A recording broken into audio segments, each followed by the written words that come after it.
બીજું આપણે એ જોયું કે બળ ક્યારે ઉદ્ભવી શકે અથવા બળથી કયા કયા પરિણામ મળી શકે. તો બળ દ્વારા પદાર્થને ગતિમાં લાવી શકો, એની ગતિને અવરોધી શકો, એની ગતિને અટકાવી શકો, એના આકારમાં ફેરફાર કરી શકો. આ બધા એના પરિણામો મળ્યા, આપણે એ પણ જોયું. બળ છે એ મુખ્યત્વે એના બે પ્રકાર છે, એક સંપર્ક બળ અને બીજો અસંપર્ક બળ અથવા બિન સંપર્ક બળ. અસંપર્ક બળ અને બિન સંપર્ક બળ. સંપર્ક બળ એટલે કોઈ પણ બે પદાર્થ વચ્ચે આંતરક્રિયા થાય, મતલબ કે સ્પર્શથી થાય તો એને સંપર્ક બળ કહેવાય. દાખલા તરીકે તમે હાથ વડે કોઈ વસ્તુને ઉપાડો છો તો એ હાથ વચ્ચે તમારા હાથ વચ્ચે ને એ વસ્તુ વચ્ચે સંપર્ક થયો અને એના થકી એના ઉપર પરિણામ આવ્યું. એક ડસ્ટરને મારે ટેબલ ઉપરથી ઉપાડી અને આમ બીજી જગ્યાએ મૂકવું છે તો મારા હાથ એટલે કે મારા સ્નાયુ બળ, મારા હાથમાં જે સ્નાયુ બળ રહેલો છે એ બળ દ્વારા બીજી વસ્તુ વચ્ચે આંતરક્રિયા એટલે કે ડસ્ટર વચ્ચે આંતરક્રિયા થઈ અને એના માધ્યમથી એક જગ્યાએથી બીજી જગ્યાએ ગયો એટલે એ બળ આ રીતે ઉદ્ભવ્યું. બરાબર, એટલે આને સંપર્ક બળ કહેવાય. સંપર્ક બળના મુખ્ય બે પ્રકાર હતા. એક સંપર્ક બળમાં પહેલો પ્રકાર હતો સ્નાયુ બળ. તમારા હાથ પગથી તમારા શરીર વડે જે પણ કામ કરો છો એ બધા જ કામ છે સ્નાયુ બળ વડે થાય. બરાબર. બીજું આપણે પ્રકાર શીખ્યા ઘર્ષણ બળ, કે પદાર્થની વિરુદ્ધ દિશામાં જે બળ લાગે છે અને પદાર્થને અટકાવે છે, અવરોધે છે, અવરોધક બળ જે છે એને ઘર્ષણ બળ કહેવાય. આ બે પ્રકાર છે સંપર્ક બળના. બરાબર, કે ગાડી છે અમુક અંતર સુધી તમે ફ્રી મૂકી દો તો અમુક અંતરે જઈને પોતે પોતે ઊભી રહી જાય છે, ઘર્ષણ બળનું દેખીતું ઉદાહરણ છે. બરાબર. બીજું અસંપર્ક બળની અંદર પહેલો આપણે પ્રકાર શીખ્યા જેમાં સંપર્ક નથી થતો, અડધા નથી. બરાબર, પ્રત્યક્ષ રીતે અડધા નથી છતાં પણ એમાં બળની કોઈક ક્રિયા જોવા મળે છે. તો એવો પહેલો પ્રકાર આપણે શીખ્યા કે ચુંબકીય બળ. ચુંબક છે એના વચ્ચે કોઈ લોખંડ વચ્ચે ચુંબક વચ્ચે આકર્ષણ થાય છે. બરાબર, અથવા સમાન ધ્રુવો વચ્ચે અપાકર્ષણ થાય છે. આમાં બે વચ્ચે સ્પષ્ટ છતાં પણ એના ઉપર પ્રતિક્રિયા થવાની શરૂઆત થઈ જાય છે. એક ગજિયા ચુંબક છે, એન ધ્રુવ ને એન ધ્રુવ બંનેના સમાન ધ્રુવો લઈ અને બંને બાજુમાં લઈ જાવ છો તો ઓલાને સ્પર્શ નથી કરતો, દૂરથી એમ ધ્રુવ છે એ દૂર ખસકવા લાગે છે, કારણ સંપર્ક થતો નથી. એટલા માટે એને અસંપર્ક બળ કે બિન સંપર્ક બળ કહેવાય. પહેલો પ્રકાર અસંપર્ક બળનો પહેલો પ્રકાર ચુંબકીય. બીજો સ્થિર વિદ્યુત બળ આપણે શીખ્યા કે એક વિદ્યુત ભારિત પદાર્થ બીજા વિદ્યુત ભાર રહિત પદાર્થ અથવા વિદ્યુત ભાર રહિત પદાર્થ છે જેમાં વિદ્યુત ભાર લાગતો નથી એવો કોઈ પદાર્થ છે તો એના વચ્ચે જે બળ લાગે છે એ બળને આપણે સ્થિર વિદ્યુત બળ કહેશું. તો ટૂંકમાં વિદ્યુત એક પદાર્થ વિદ્યુત ભારિત હોવો જોઈએ, જેને તમે ઘસી અથવા ઘર્ષણ દ્વારા વિદ્યુત ભારિત કરેલો છે એવો પદાર્થ છે. અને બીજો જે પદાર્થ છે જેના અંદર બિલકુલ પણ વિદ્યુત ભારિત કરેલો નથી, મતલબ કે એને કોઈ ઘસ્યો નથી, કાંઈ કોઈ પ્રક્રિયા કરી નથી, અથવા તો એને ઘસ્યો છે. બરાબર, એવી સ્થિતિમાં એ વિદ્યુત ભાર થયેલો છે અથવા તો નથી થયેલો. બને જ્યારે પેલો જે છે એને તમારે જે અડે છે ત્યારે એના વચ્ચે કોઈક એવી પ્રક્રિયા થાય છે, આકર્ષણ અથવા અપાકર્ષણની પ્રક્રિયા થાય છે. આ પણ વિદ્યુત ભારિત બળ, એક જાતનું બળ લાગ્યું, એટલે કે આ પણ એક અસંપર્ક બળ કહેવાય. એના સિવાય પૃથ્વી ઉપર રહેતા બધા જ માણસો છે એના ઉપર પૃથ્વી તરફથી એક ખેંચાણ બળ અનુભવાય છે, જેને ગુરુત્વાકર્ષણ બળ કહેવાય છે. ગુરુત્વ પોતાના તરફ પ્રભુત્વ જન્માવી અને પોતાની તરફ ખેંચી રાખે છે. આપણે બધા પૃથ્વી ઉપર બરાબર હાલી શકીએ છીએ, આપણે પૃથ્વી ઉપર બધી વસ્તુ કામ કરી શકીએ છીએ, આ બધા પ્રકારો વિશે આટલી વસ્તુ આપણે આગળના જે બે સેશન કર્યા, બરાબર, બે પાઠ કર્યા, એના અંદર આપણે આ બે વસ્તુ જોઈએ. હવે આપણે નવો મુદ્દો શીખવા જઈ રહ્યા છીએ અને એ મુદ્દાનું નામ છે દબાણ. બળ અને દબાણ બે હરખી વસ્તુ છે, બે વચ્ચે જાજો તફાવત નથી. બળ અને દબાણ વચ્ચે બે હરખી વસ્તુ છે. જોઈએ આપણે મુદ્દાસર આપણે એક એક વસ્તુ જોતા જઈએ. કે તમે ધોરણ 7 માં જ્યારે હતા ત્યારે શીખ્યા હતા કે વંટોળ કે ચક્રવાત વખતે તોફાની પવન ઘરની છતને પણ ઉડાવી જાય છે. તમે એ પણ શીખ્યા છો કે વંટોળ અને ચક્રવાત એ હવાના દબાણના તફાવતને લીધે ઉત્પન્ન થાય છે. શું દબાણ અને બળ વચ્ચે કોઈ સંબંધ છે ખરો? ચાલો આપણે જોઈએ. અહીંયા આપણે શોધવાનું છે. આપણે આગળના ધોરણમાં વંટોળ કેવી રીતે ઉત્પન્ન થાય છે એ જોયું હતું. બરાબર, અથવા ચક્રવાત કેવી રીતે ઉત્પન્ન થાય છે કે વચ્ચે વંટોળની ચક્રવાતની વચ્ચે જે આંખ હોય એટલા ભાગમાં હવાનું હળવું દબાણ હોય અને આજુબાજુથી ભારે દબાણ સર્જાય અને એ દબાણ છે એ વચ્ચેના ભાગની અંદર જે ચક્રવાત છે, આ રીતે ચક્રવાત છે, ચક્રવાતનો વચ્ચેનો જે ભાગ છે જેમાં હળવો દબાણ છે અને આ ભારે દબાણ, તો ભારે દબાણ હંમેશા હશે ને કે હવા જે ભારે માત્રામાં રહેલી છે એ હંમેશા કઈ બાજુ ગતિ કરવા લાગશે?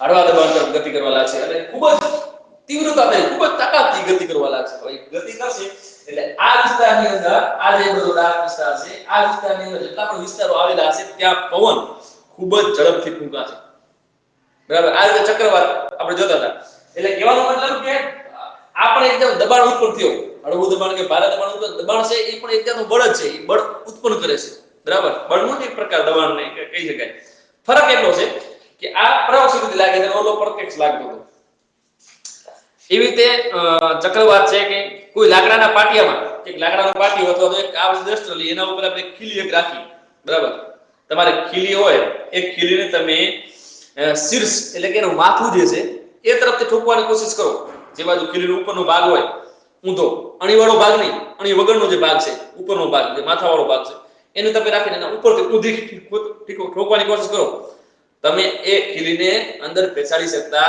નથી શું કામ કારણ કે એટલો ક્ષેત્રફળ સુધી જાય છે વધુ દબાણ ઓછો લાગે છે દબાણ વિસ્તરી જાય છે એટલા માટે હવે એ જ ખીલી છે એને ઊંધી કરી નાખવાનો અણીવાળો ભાગ છે નીચે રાખવાનો પછી ઉપરથી ઠોકો ખીલી આસાનીથી બેસી જાય છે શું કામ કારણ કે દબાણ લાગવા માટે દબાણ નો જે એરિયો હતો બરાબર એનો વિસ્તાર જેટલો હતો એ શું થઈ ગયો થોડોક નાનો થઈ ગયો અને નાનો થઈ જવાને કારણે એના ઉપર વધુ પ્રેશર વધુ બળ ઉત્પન્ન કરી શકે આમાં આપણે અહીંયા આ વસ્તુ શીખવાની છે આના કે કોઈ લાકડાના પાટિયામાં એક ખીલીને તેના શીર્ષથી ઠોકવાનો પ્રયત્ન કરો શું તમે સફળ થાવ છો ના શક્ય નથી તો થાવ તો પણ બહુ જૂજ માત્રા બહુ ઓછો થઈ શકે એમ હવે ખીલીને તેના અણીદાર છેડા વડે ઠોકવાનો પ્રયત્ન કરો શું તમે આ વખતે તેને ઠોકી શકો છો તમે ઠોકી શકશો શું કામ કારણ કે અણીવાળો ભાગ છે એ જલ્દીથી અંદર બેસે છે એના ઉપર ઓછો ક્ષેત્રફળ હોવાના કારણે એ વધુ તાકાતથી અંદર બેસી શકે છે શાકભાજીને કોઈ બુઠ્ઠી અથવા ધારદાર છરી વડે કાપવાનો પ્રયત્ન કરો તમે બુઠ્ઠી હોય શાક માની લો તમારે ટામેટું કાપવું છે સબ્જી સુધારવા તમારા મમ્મી બેસાડ્યા છે અને તમારે એ ટામેટાને કાપવો છે તો ઊંધો તમે કાપો છો ઊંધી જે બાજુ ધાર નથી એ બાજુના ભાગમાં તો તમારે થોડું વધુ બળ પડશે પણ જે ધારવાળો ભાગ છે એને કાપતો તો આ શાંતિથી કપાઈ જાય છે એટલે કે થોડોક એરિયા ઓછો થઈ જાય છે કહેવાનો મતલબ થાય છે કે જેટલો પણ ઓછા ક્ષેત્રફળમાં બળ વધુ લગાડવામાં આવે ઓછો ક્ષેત્રફળ લઈને બળ લગાડવામાં આવે તો એના વડે દબાણ વધુ ઉત્પન્ન થાય છે વધુ બળ ઉત્પન્ન થઈ કરી શકાય છે શું તમને એવું લાગે છે કે જે ક્ષેત્રફળ પર બળ લગાડવામાં આવે છે ઉદાહરણ તરીકે ખીલીના અણીદાર છેડા વડે તે ક્ષેત્રફળ આ કારણે સહેલું બનાવવામાં એક અગત્યની ભૂમિકા ભજવે છે એટલે કે જે ક્ષેત્રફળ બળ લગાડવો છે એક ક્ષેત્રફળ વાળો ભાગ જો નાનો હશે અથવા તો એનું ક્ષેત્રફળ ઓછો હશે તો એના ઉપર એક કામ થોડીક વધુ સરળતાથી કરી શકાય છે એટલે કે કહેવાનો મતલબ ઓછો જેટલો ક્ષેત્રફળ લગાડી ઓછો ક્ષેત્રફળ લઈ અને એના ઉપર બળ કરવામાં આવે તો એનાથી આપણે વધુ સક્સેસ વધુ સફળ થઈએ છીએ બરાબર એક મોટો કિલો હોય અણી વગરનો એને તમે ઠોકવાની કોશિશ કરશો તો નહીં વળી જાય કદાચ બરાબર બળ ઊંધું એની આકારમાં પરિવર્તન આવી જશે બળ તો લાગશે બળ તો એના ઉપર જે તમે ઘણથી કે હથોડીથી મારતા હશો તો બળ તો લાગવાનું છે તો એના આકારમાં પરિવર્તન આવી જશે પણ અંદર બેસ છે નહીં બેસાડવો તમારે શું કરવું પડશે બળને દબાણમાં પરિવર્તિત કરવો છે બળ જે છે એને દબાણમાં પરિવર્તિત કરવો છે તો કરવો શું બળ છે એને દબાણમાં પરિવર્તિત કરવું હોય તો બળ જે જગ્યાએ લાગી રહ્યો છે એનું કેન્દ્ર બિંદુ જે છે કેન્દ્ર એટલે કે નીચેનો જે ભાગ છે એ ભાગનું ક્ષેત્રફળ ઘટાડી નાખો એટલે ઘટાડી નાખો એટલે બળ છે એમાં કન્વર્ટ થઈ જાય છે દબાણમાં ફેરવાઈ જાય છે એ જ કહેવાનું છે કે એકમ ક્ષેત્રફળ દીઠ લાગતા બળને દબાણ કહેવાય એકમ ક્ષેત્રફળ એટલે કે અમુક ચોક્કસ એરિયા દીઠ લાગતો જે બળ છે એને દબાણ કહેવાય એટલે દબાણ છે એને એક રીતે બળ જ કહી શકાય પરંતુ ફરક એટલો છે તમે એક હાથ વળી તમે આમ આમ આમ મારો બરાબર તારી આમ મારો છો આમ તારી મારી તો આ બળ છે બધામાં પણ તમને એટલો બધો ખૂંચ્યો નહીં હવે એક જગ્યાએ એક આંગળી આમ મારશો તો તમને અહીંયા ખૂંચે છે શા માટે ખૂંચ્યું કારણ કે આનું દબાણ તો એટલો તાકાત એટલી જ લાગી પરંતુ એના અંદર દબાણ તમે આમ લગાડો એટલે એક જગ્યાએ એટલા વિસ્તારની અંદર દબાણનો જે એરિયા હતો બળનો જે એરિયા હતો એ ઓછો થઈ ગયો ઓછો થઈ જવાના કારણે તમે બળ છે એને દબાણમાં કન્વર્ટ કરી શક્યા એને એમાં દબાણમાં ફેરવી શક્યા તો એકમ ક્ષેત્રફળ દીઠ જે લાગતો બળ છે એને આપણે દબાણ કહીશું સીધી વ્યાખ્યા છે એમાં કોઈ અઘરો કઈ યાદ રાખવા જેવું એટલું બધું અઘરો નથી એકમ ક્ષેત્રફળ દીઠ ચોક્કસ ક્ષેત્રફળ દીઠ લાગતો જે બળ છે એને દબાણ કહીશું અહીંયા દબાણ શોધવા માટેનું એક સૂત્ર આપ્યું છે કે બળ ભાગ્યા a બળ એટલે પ્રેશર બરાબર બળ એટલે p p = F એટલે કે ફોર્સ upon A એટલે એરિયા. હવે આને વ્યવસ્થિત સમજી લો, સીધી જ વ્યાખ્યા, નાનો એવો સૂત્ર છે આ. P એટલે કે પ્રેશર એટલે કે દબાણ, આને તમે ગુજરાતીમાં દબાણ કહી શકો, આને ફોર્સ કહી શકો, ફોર્સ એટલે કે બળ, આને બળ પણ કહી શકો છો, અને A એટલે એરિયા, એરિયા એટલે કે ક્ષેત્રફળ. બરાબર. દબાણ, દબાણ શોધવા માટેનું સૂત્ર શું? કોઈ પદાર્થ ઉપર દબાણ લાગે છે તેને શોધવું હોય તો માટેનું સૂત્ર શું? કે બળ ભાગ્યા એરિયા. એરિયા વડે બળને કન્વર્ટ કરી નાખો એટલે દબાણનું રૂપાંતર થયું કહેવાય. બરાબર. એટલે આ સૂત્ર યાદ રાખજો. અહીં આપણે માત્ર એ જ બળોનો વિચાર કરીએ કે જે આપણા પૃષ્ઠ, પૃષ્ઠ એટલે શું? પૃષ્ઠ, પૃષ્ઠ એટલે સપાટી. બરાબર. એટલે કે માની લો કે આના ઉપર હું એક ચાવી લઈ અને એના પર ચાવી વડે એના ઉપર બળ દબાણ લગાવું છું, તો આ એનું પૃષ્ઠ થયું. બરાબર. આ બ્લેક બોર્ડ છે, બ્લેક બોર્ડ ઉપર હું એક ખીલી એક ટૂંકો ચાલો લગાવું છું, આ એનું પૃષ્ઠ થયું. બરાબર. એના ઉપર હું નાના એવા ભાગથી પહોંચવાની કોશિશ કરું છું. સપાટીને લંબ હોય તેના પર લાગતું દબાણ આપણે શોધવાનું હોય છે. આ સપાટીને લંબ હોવું એટલે કે એના ઉપર 90 ખૂણા ઉપર તમે કોઈ વસ્તુ રાખી તમે ઠોકો છો. બરાબર. એ વખતે જે આ પદાર્થની અંદર આ જે દબાણ ઉત્પન્ન થયો, અહીંયા દબાણ જે ઉત્પન્ન થયો, બળ અહીંયા લગાડ્યો તમે, દબાણ અહીંયા ઉત્પન્ન થાય છે આમ નાના એરિયાને કારણે, અને એના અંદર કૂચડી શકો છો, તમે ખેપાડી શકો છો.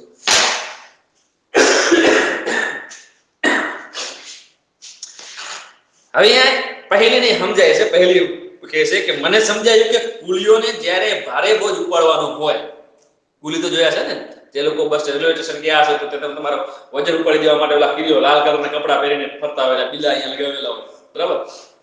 એ જે કુલી હોય, બોજ વાહક જેને કહેવાય, એ બોજ એટલે કે વજનને ઉપાડી દેવા વાળા હોય, એ ઉપાડવાનો ત્યારે તેઓ પોતાના માથા પર એક કપડાને ગોળ વીંટળી રાખે છે. અથવા તો તમારા ઘરની આજુબાજુ કોઈ કામદાર હોય, બાંધકામનું કામ હાલતું હોય ને, તો કોઈ સ્ત્રી કે પુરુષ કે કોઈ વસ્તુ ઈંટો કે ઘણી બધી ઉપાડતા હોય તો ઉપર પહેલા શું કરી નાખે લોકો? ઉપર સોલને બાંધી દેશે, અથવા તો ઈંઢોણી રાખશે. પાણી ભરીને જાતી પનીહારી, પહેલા ગામડામાં પાણી ભરી પનીહારી જાતી ઈંઢોણી રાખતી. શું કામ? એનાથી કરતી શું કે આ જે એરિયા છે ઈ એરિયાને ઈ વધારી દેતી. હવે એરિયા વધી જાય, એરિયા જો આ વધી જશે તો તમને જે બળ છે એ દબાણમાં પરિવર્તિત નહીં થાય અને તમને અહીંયા વજન ઓછો લાગશે. બરાબર. હવે જો તમે એમ નહીં કરો, માની લો કે તમારે એક પાણીનો દેગડો ભરીને જાવો છે, ઉપાડીને આમ જાવો છે, તો તમે માથા અંદર રાખશો તો તમારો જેટલો માથામાં જેટલો એરિયા અડતો હશે ને એટલા એરિયામાં જ વધુ તાકાત લાગશે, અને વધુ તાકાત લાગવાના કારણે તમને ખૂંચશે. બરાબર. હવે એવું ના કરવો, થવા દેવું હોય તમે શું કરશો? તમે એનો નીચેનો ભાગ શું કરી નાખશો? પોળો કરી નાખો. અહીંયા તમે ઈંઢોણી રાખી દો, અથવા તો સાલમાં દીધો અને પછી એના ઉપર રાખીને તમે ઉપાડો, તમને એટલો બધો ખૂંચશે નહીં. શું કામ ના ખૂંપ્યો? કારણ કે નીચેનો એરિયા શું થઈ ગયો?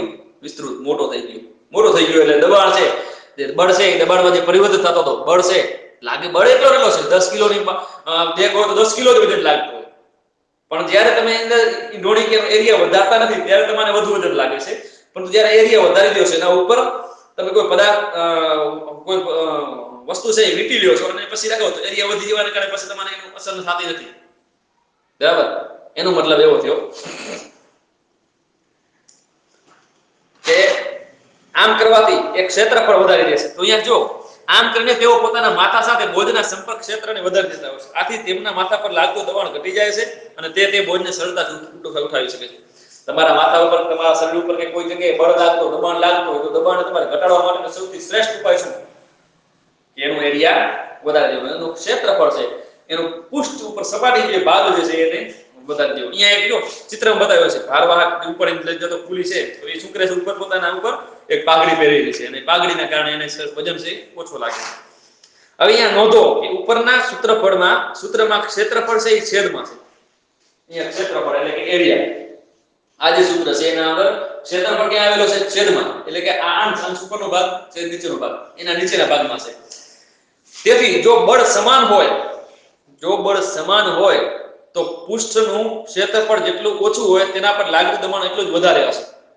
કહેવાનો મતલબ સમજાય છે કે બળ સમાન હોય તો પૃષ્ઠનું ક્ષેત્રફળ જેટલું ઓછું હોય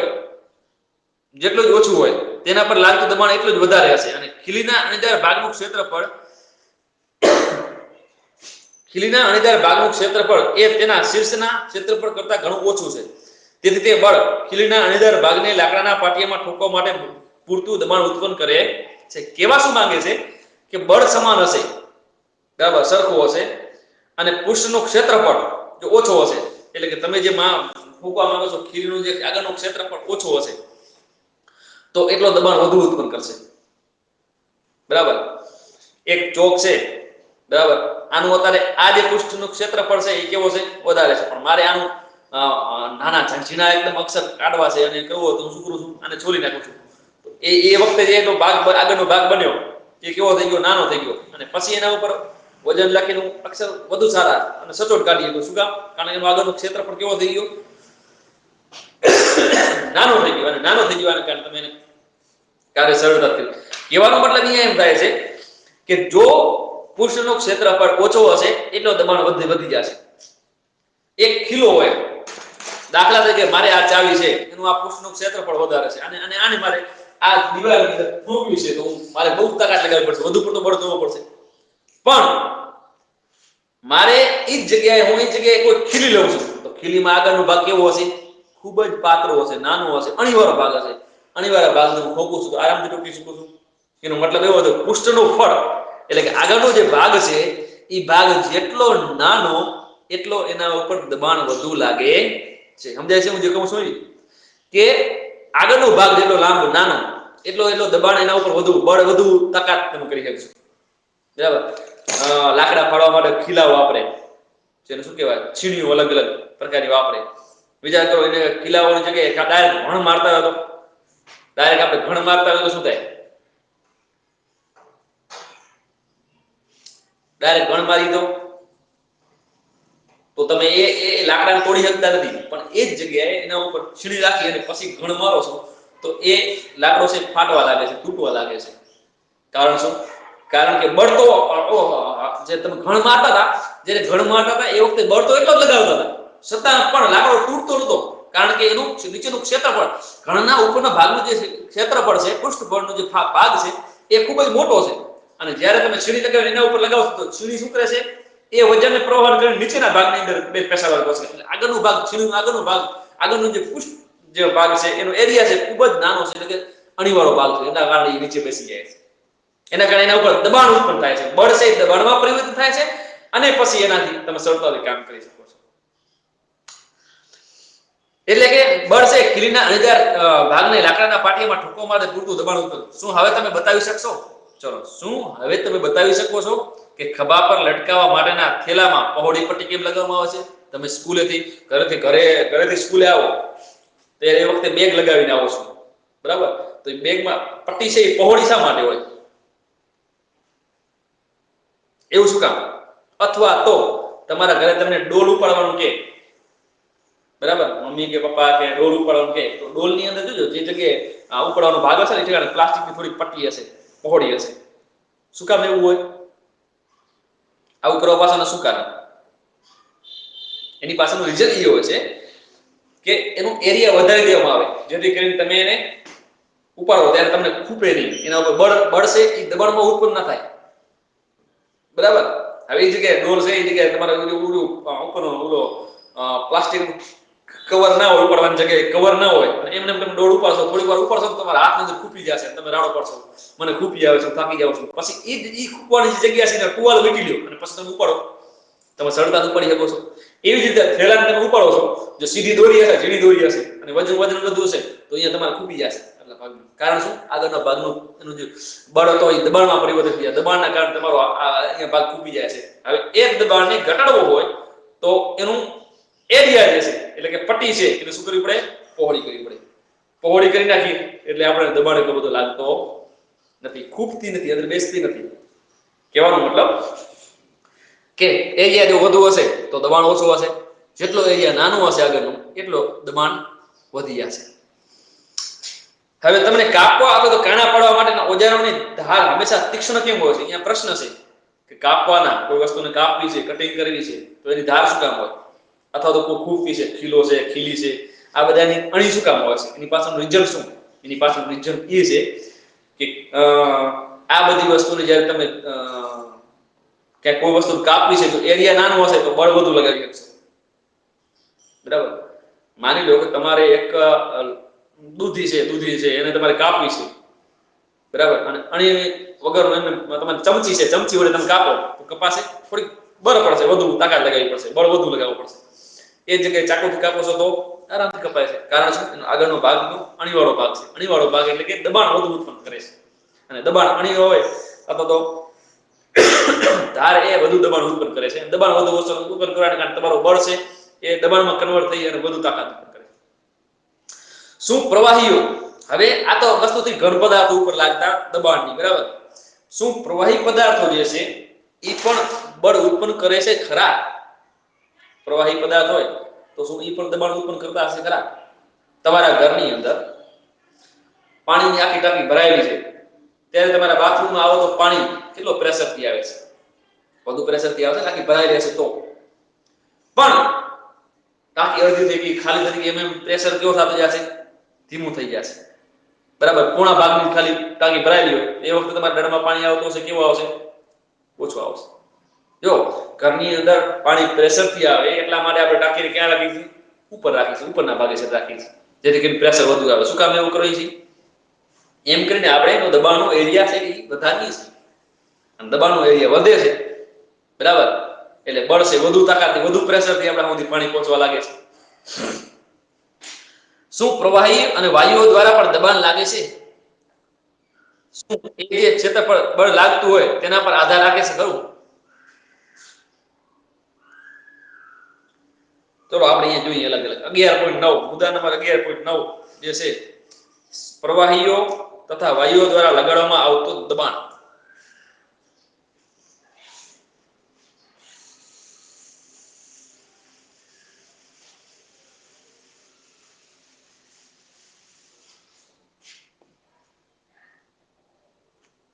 કયો મુદ્દો છે? 11.9.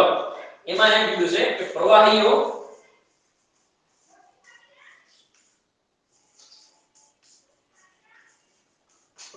તથા વાયુઓ દ્વારા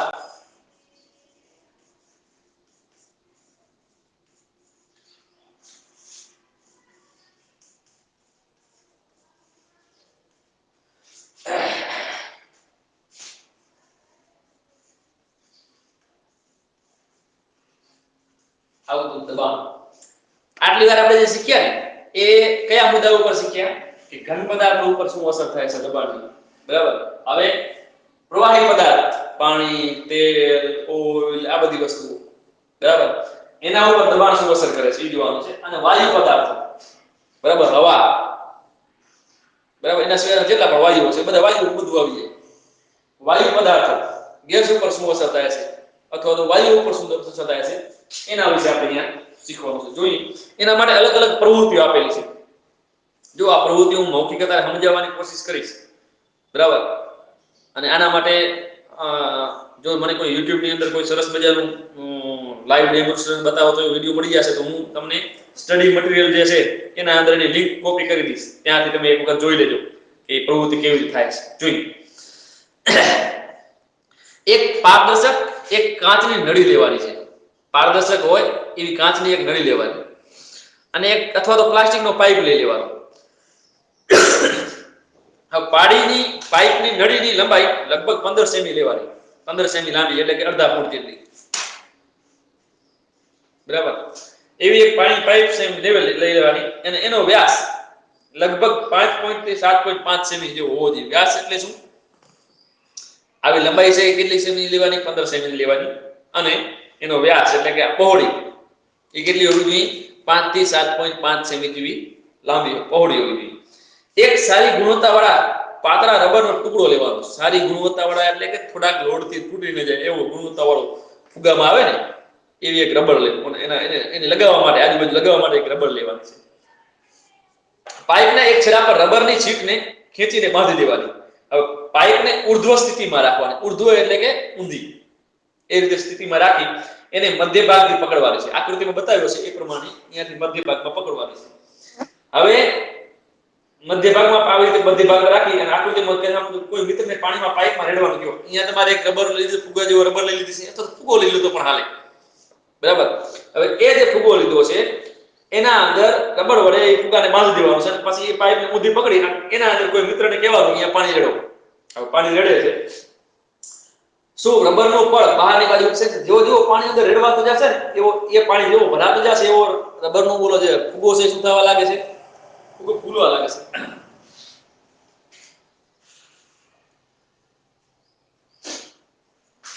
એટલે એ ફુગો છે એ ફૂલવા લાગે છે જેમ જેમ પાણી રેડવાનું કહો છો એટલે બહારની બાજુ ઉપસે છે. પાઇપમાં પાણીના સ્તંભની ઊંચાઈનું પણ અવલોકન કરો. તમે જ્યારે ભરો છો ત્યારે પાણીનો પાઇપ છે જો અહીંયા ઓછો છે ત્યારે ઓછો ફૂલેલો છે, વધુ ભરેલો છે ત્યારે વધુ ફૂલેલો છે. એનો મતલબ એવો થયો કે ઉપરથી પાણી છે એ દબાણ ઉત્પન્ન કરે છે. દબાણ ઉત્પન્ન કરવાને કારણે શું થાય છે? ફૂલે છે. તો તમારા ઘરની અંદર પાણીની ટાંકીમાં પાણી જ્યારે આવતો છે, જેટલી વધુ ટાંકી ભરાયેલી હશે એટલું પાણી વધુ તાકાતથી આવશે, ઓછું હશે તો ઓછું આવશે. રબરના પળના ઉપસેલા ભાગનો તથા પાઇપમાં પાણીના સ્તંભની ઊંચાઈનું ફરીથી અવલોકન કરો.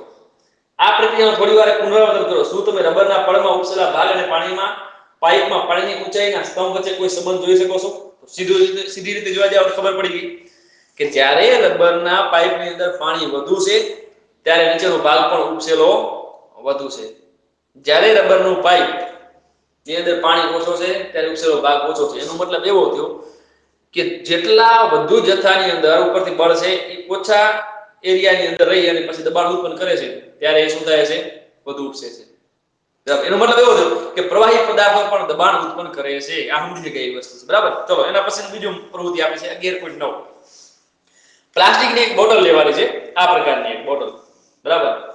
અને એ બોટલની અંદર જે આમાં બતાવ્યો છે એ પ્રમાણે એક પાણી કે સોફ્ટ ડ્રિંકને વપરાયેલી એક બોટલ લઈ શકો છો. આકૃતિ 11.15 માં બતાવ્યો છે એ પ્રમાણે બોટલના તળિયા પાસે થોડા સમય લાંબી નળાકાર ટ્યુબ બેસાડવાની છે. અહીંયાથી તોડી અને એના અંદર એક ટ્યુબ બેસાડી દેવાની છે, બરાબર? અને એ ટ્યુબની અંદર પાછો એક ફુગો ચડાવી દેવાનો છે રબરનો, બરાબર? હવે શું કરવાનું છે? એવું કરવા માટે કાચની ટ્યુબના એક છેડાને થોડું ગરમ કરો, પછી તરત જ બોટલના તળિયાની પાસે એક દાખલ કરી દો, ઘુસાડી દો. જોડાણ પાસે પાણી લીક થતું નથી એનું ધ્યાન રાખો. જો પાણી લીક થતું હોય તો તેને પકડેલા મીણથી સીલ કરી શકો તમે. કાચની નળીના મોઢાને પ્રવૃત્તિ 11.8 માં અનુસાર એક પાતળી રબર શીટ વડે બંધ કરી દો. હવે બોટલને પાણીથી અડધી ભરો. તમે શું જુઓ છો? બોટલને તમે અડધી ભરશો એટલે ફુગો શું થવા લાગે છે? ફૂલવા લાગે છે. અને એ સમયે કાચની નળીના મોઢા પર લગાડેલી રબરની શીટ કેમ ફૂલી જાય છે? આવું થવા પાછળનું કારણ શું? તમે અહીંયા પાણી ભર્યો ત્યારે આ શીટ છે, આ જે ફુગો છે એ ફુગો ફૂલવા લાગ્યો. એની પાછળનું રીઝન શું? એની પાછળનું રીઝન એ કે જ્યારે અહીંયા પાણી ભરવામાં આવે છે, જ્યારે આના અંદર પાણી ભરવામાં આવે છે, પાણી છે એ શું કરે છે?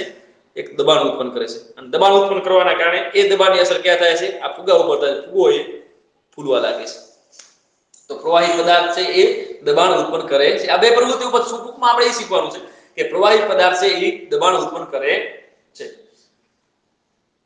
બોટલમાં થોડું વધારે પાણી રેડો. શું રબરની શીટ પાસે ઉપસેલા ભાગમાં કોઈ ફેરફાર થાય છે? તમે જેમ બધું રેડશો એમ એ ઉપસેલો ભાગ છે શું થવા લાગશે? વધુ ઇન્ક્રીઝ, વધુ મોટો થવા લાગશે. નોંધો કે રબરની શીટને પાત્રના તળિયે નહીં પરંતુ બાજુમાં લગાડવામાં આવે. શું આ કિસ્સામાં રબરની શીટ ફૂલવાનું દર્શાવે છે? પાણી પાત્રની દિવાલો પર પણ દબાણ લગાડે છે. ચાલો આપણે વધારે તપાસ કરીએ. માત્ર આ તો આપણે એક જ બાજુ લગાડ્યું, બરાબર? દબાણ કરે, ઉત્પન્ન કરતો હતો. પણ એવી જ રીતે પાણી હકીકતમાં શું કરે છે? બધી બાજુ દબાણ ઉત્પન્ન કરે છે. તમે પાત્રમાં એક તપેલીમાં દૂધ ભરેલું છે તો દૂધ છે એ બધી બાજુ હરખું દબાણ ઉત્પન્ન કરતો હશે. એટલે આ બાજુ પાણી છે શું કરે છે? બધી બાજુ વિસ્તરે છે. તમે રેડો નીચે એટલે પાણી બધી બાજુ વિસ્તરે. ચલો અહીંયાના માટે 11.10 ની જે પ્રવૃત્તિ છે એ પ્રવૃત્તિ આપણે જોઈએ. એમાં એમ કીધું છે કે પ્લાસ્ટિકની એક ખાલી બોટલ અથવા તો એક નળાકાર પાત્ર લેવાનું છે. આવી એક પ્લાસ્ટિકની બોટલ લેવાની. તમારા ઘરે વપરાતી હોય એવી એક પ્લાસ્ટિકની બોટલ વપરાય પાણી માટે અથવા તો કોલ્ડ ડ્રિંક્સ માટે આવતી એવી બોટલ લઈ લેવાની. અને એમાં કરવાનું શું છે? નળાકાર પાત્ર. તમે એને ટેલકમ પાવડરનો ખાલી ડબ્બો કે સોફ્ટ ડ્રિંકની પ્લાસ્ટિકની બોટલનો પણ ઉપયોગ કરી શકો છો. એ તમારા ઉપર છે, તમારે શું કરવું. બોટલના તળિયા પાસે ચારે દિશામાં 4 છિદ્ર કરવાના, 4 હોલ કરવાના છે. અહીંયા ચિત્રમાં બતાવ્યું છે એ પ્રમાણે, બરાબર? હવે બોટલને પાણીથી ભરવાનો. તમે શું અવલોકન કરશો? શું છિદ્રોમાંથી નીકળતું પાણી બોટલની સમાન અંતરે પડે છે? આ શું દર્શાવે છે? તમે જ્યારે ટૂંકમાં કહેવાનો મતલબ આપણે અહીંયા એ વસ્તુ આપણે સાબિત કરવા બેઠા છીએ કે પાણીની અંદર સમાન અંતરે સમાન ઊંચાઈએ, એ બસ ધ્યાનમાં રાખવાનો, સમાન અંતરે અને સમાન ઊંચાઈએ 4 અલગ અલગ દિશામાં છિદ્રો કર્યા અને પાણી રેડ્યો તો બધામાંથી પાણી જે આમ દૂર ફેંકાવાની જે ક્રિયા છે, અહીંયાથી પાણી જે દૂર ફેંકાય છે સમાન અંતરે દૂર ફેંકાય છે. શું કામ એવો થયો? એનો મતલબ એવો થયો કે પાણી છે એ પાત્રમાં એટલે કે વાસણની અંદર બધી બાજુ ચારે દિશાની અંદર સમાન માત્રાની અંદર પ્રેશર દબાણ ઉત્પન્ન કરે છે. આ પરથી તમે કહી શકશો કે પ્રવાહી પાત્રની દિવાલ પર દબાણ લગાડે છે. શું વાયુઓ પર દબાણ લગાડે છે? તો આ તો વાત થઈ પ્રવાહી પદાર્થોની ખબર પડી ગઈ કે પ્રવાહી પદાર્થો આ બે પ્રવૃત્તિઓ કુલ 3 પ્રવૃત્તિઓ કરી 11.8 11.9 ને 11.10 ની અંદર એક વસ્તુ શીખ્યા કે પ્રવાહી પદાર્થ છે એ દબાણ ઉત્પન્ન કરે છે અને પ્રવાહી પદાર્થ જે પાત્રમાં હોય એ પાત્રમાં સમાન માત્રાની અંદર દબાણ ઉત્પન્ન કરે છે. આટલી વસ્તુ આપણે ક્લિયર કરી, બરાબર. હવે આગળનો મુદ્દો આપણે જોઈએ. શું વાયુઓ પણ દબાણ ઉપર લગાડે છે? શું તેઓ પણ પાત્રમાં ભર્યા હોય તેની દિવાલો પર દબાણ લગાડે છે? ચાલો શોધી કાઢીએ. ઘરમાં વાયુઓ પણ એવું કરતા હશે, બરાબર. આપણે ઈ ચાલુ જ કરીએ હવે, બરાબર. કરે છે કે નથી કરતા એ જોઈએ હવે. અહીંયા બુજોને એક પ્રશ્ન થાય. શું કહે છે કે પાણી પુરવઠો પૂરી પાડતી પાઇપોના લીક થતા જોડાણો કે છિદ્રોમાંથી મેં પાણીના ફુવારાઓ બહાર આવતા જોયા છે. તમે ઘણીવાર રસ્તામાં જતા હશો ક્યાંક હોય તો તમારા ઘરે પાણીમાં ક્યાંક છિદ્ર થઈ જાય, હોલ થઈ જાય નાનો એવો, તો એના અંદર ખૂબ જ પ્રેશરથી પાણી આમ ફેંકાતું હોય બહાર, એવો તમે જોયું હશે. શું તે પાણી દ્વારા પાઇપની દિવાલો પર લગાડવામાં આવતા દબાણને કારણે નથી? પ્રશ્ન સાચો છે. એમ કહેવાનો મતલબ થાય છે પાણી જ્યારે તમારી દિવાલો પર તમારા ઘરે પાણી આવતું હોય તો એ જ્યારે પાણી આવે છે, હેલો, શું કામ છે બેટા? તમારા બધા છે ને વોલ્યુમ બંધ રાખવાના, તમારા માઇક બંધ રાખો એટલે તમારો જે પ્રશ્ન હોય ને તો છેલ્લે હું પૂછવા દઈશ, બરાબર ને? અત્યારે બધા વોલ્યુમ બંધ રાખો એટલે તમારા ઘરનો અવાજ મારા સુધી પહોંચે નહીં. તમારા ઘરનો અવાજ પહોંચે તો પછી મને મજા નહીં આવે, બરાબર ને? નહીં તો ઘણા ઘરની અંદર પેલું શું કહેવાય ટીવી ચાલુ હોય, બીજાનો મોબાઈલ ચાલુ હોય, એ અવાજ પછી આના અંદર આવે બધા તમે પોતે ડિસ્ટર્બ થશો. તમે ડિસ્ટર્બ થશો એટલે હું ડિસ્ટર્બ થાય છે એટલે તમે બધા આવ ડિસ્ટર્બ થઈ જશો. તમારે પોતાની મજા નહીં આવે, ઘટાડો આવશે, બરાબર? એટલે હું જ્યારે ભણાવતો હોય ને ત્યારે તમારે કરવાનું શું? કાન ખુલ્લા રાખવાના, આંખ ખુલ્લી રાખવાની, બરાબર? મગજ ખુલ્લો રાખવાનો હોય તો છે તો ઘણા બધા પાસે મગજ ખુલ્લું રાખવાનું, કારણ ખુલ્લું હશે તો હું અંદર નાખીશ, અને મગજ થોડો ખાલી રાખવાનો. તમને એમ થાય સાહેબ કે મગજ ખાલી રાખવાનું એટલે શું? ખાલી રાખવાનું એટલે કે એમાં હું જે ભણાવું છું એ અંદર ભરાઈ શકે એવી જગ્યાએ રાખવાની. નહીં તો અંદર તો વોટ્સએપ પડ્યું હશે, ફેસબુક પડ્યું હશે, મારે એમાં ટ્યુશન આ ક્લાસ પતે ગાડાવાળા જાય એટલે આપણે રખડવા જાવ છે, બરાબર? આવું બધું મગજમાં હાલતું હોય એ મગજમાં નહીં રાખવાનું, થોડો ખાલી કરી જગ્યા રાખવાની, જેથી કરીને હું એના અંદર ઇન્સ્ટોલ કરી શકું. જગ્યા હશે તો ઇન્સ્ટોલ થશે, નકર કેમ ઇન્સ્ટોલ થશે, બરાબર? ને આજુબાજુ વાળા જે તમે આજે વચ્ચે માઇક ચાલુ કરી નાખે, તમારે કઈ પણ પ્રશ્ન હશે ને હું તમારા પ્રશ્ન મેં તમને પહેલા પણ કીધું છે, ચેટ સેશનમાં નાખી દેવાનું. હું તમારો જવાબ ચોક્કસ આપીશ. હું તમને ઉત્પન્ન થતા ભણવાને લગતા જે પણ પ્રશ્નો છે એના માટે હું બંધાયેલો છું અને એના હું જવાબ આપીશ, બરાબર? બાકી સ્કૂલના વહીવટ કે આ બધા લગતા પ્રશ્નો છે સ્કૂલની અંદર આવીને નિપટાવી જવાની. ચલો આગળ હાલી. કે જ્યારે લીક થાય છે પાણીની પાઇપો જ્યારે લીક થાય છે ત્યારે એના અંદરથી પ્રેશરથી પાણી નીકળતું હોય છે. હવે આપણે આગળ વધવું જોઈએ કે તમે જ્યારે કોઈ ફુગાને ફૂલાવો છો, બરાબર? ફૂંક મારીને ફુગાને ફૂલાવો છો એ સમય દરમિયાન તેના મોને કેમ બંધ કરવું પડે છે? તમારે બંધ કરવું પડે મોને, બરાબર? બંધ કરીને નાખો તો હવા સુધી જાય, પાછી નીકળી જાય, અને ફુગો હતો એ સ્થિતિમાં આવી જાય. તો ફુગાને તમારે જ્યારે તમે આવું કરો છો, માની લો કે તમારી પાસે એક એવો ફુગો છે કે જેમાં કાણું છે અથવા તો છિદ્ર આવેલો છે, હોલ થઈ ગયો છે, તૂટેલો છે, તો તમે એને ફુગાને ફૂલાવી શકશો ખરા? ના. થોડીક વાર પછી ફૂલાવશો તો પણ ધીમે ધીમે હવા અંદર નીકળતી જાય છે, એવું થવા પાછું. તો એનો મતલબ એવો થયો કે ફુગાની અંદર પણ એટલે કે હવા જે છે, બરાબર, એ પણ દબાણ ઉત્પન્ન કરે છે, વાયુ પણ દબાણ ઉત્પન્ન કરે છે, અને વાયુ પણ જે પણ પાત્ર કે જે પણ વસ્તુમાં છે એ બધી દિશાઓમાં સમાન માત્રામાં બળ ઉત્પન્ન કરે, દબાણ ઉત્પન્ન કરી શકે છે. યાદ કરો કે જો સાયકલની ટ્યુબમાં પંક્ચર પડે તો તેની અંદર હવાનું શું થતું હશે? જે જગ્યાએ પંક્ચર પડ્યું છે ત્યાંથી હવા નીકળવા લાગે છે. હવા નીકળી જાય એટલે એનું દબાણ ઓછો થઈ જાય, અને દબાણ ઓછો થઈ જાય એટલે આપણે પંક્ચર ફરીથી કરાવવું પડે, ફરીથી રિપેર કરાવવું પડે.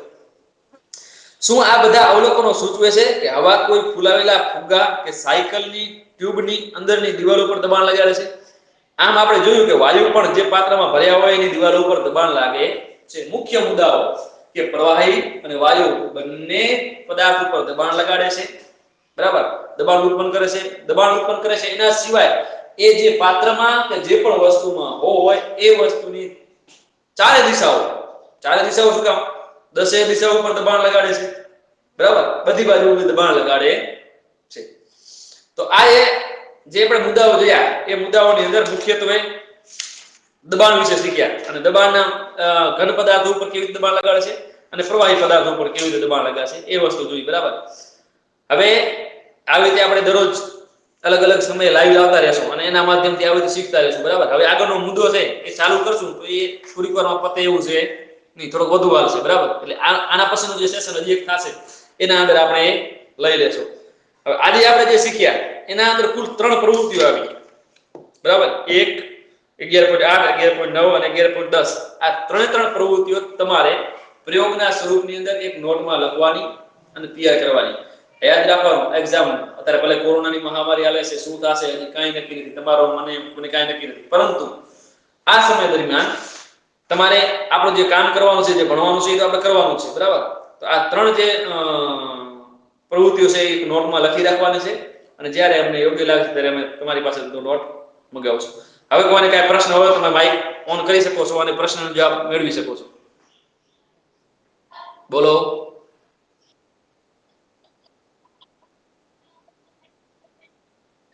આ એક નોટમાં લખી લેવાનું બેટા.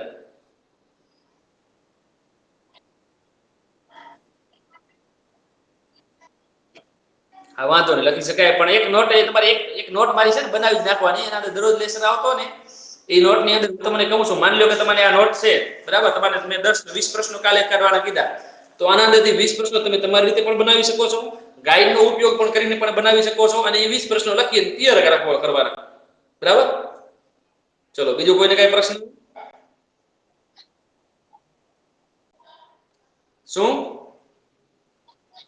ચોપડીઓ બેટા લઈ લેવાની તમારે બજારમાંથી તમારે લઈ લેવાની. બરાબર. કોઈ ખાનગી શાળા છે એ ચોપડીઓ પ્રોવાઈડ ન કરે. ચલો, એના સિવાય ઓકે. બોલો.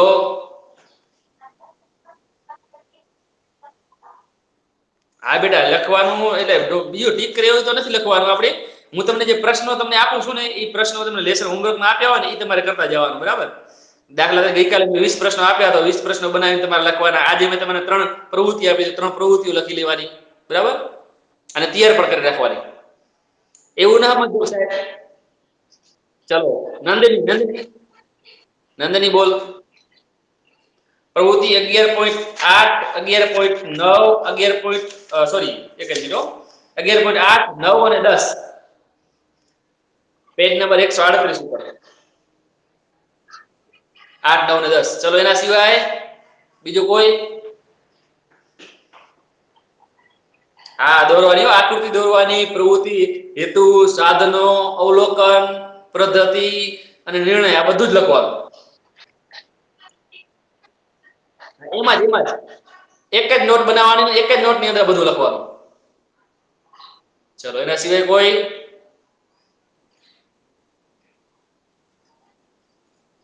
Okay, is that clear? હવે કોઈને કઈ પ્રશ્ન નથી? બરાબર. પ્રશ્ન હોય તો હજી તમને પાછળ પ્રશ્ન થાય ને તો ચેટ સેશન ની અંદર જાય અને ત્યાં તમારે પ્રશ્ન લખી દેવાનો. બરાબર. ચલો બાય. આ તો યાર કાંઈ વાંધો નહીં. એ તમારા ઉપર, ગાઈડમાંથી બનાવવા કે ચોપડીમાંથી બનાવીને લખવા. બરાબર. એ તમારા ઉપર આધારિત છે. ઓકે, હાલો.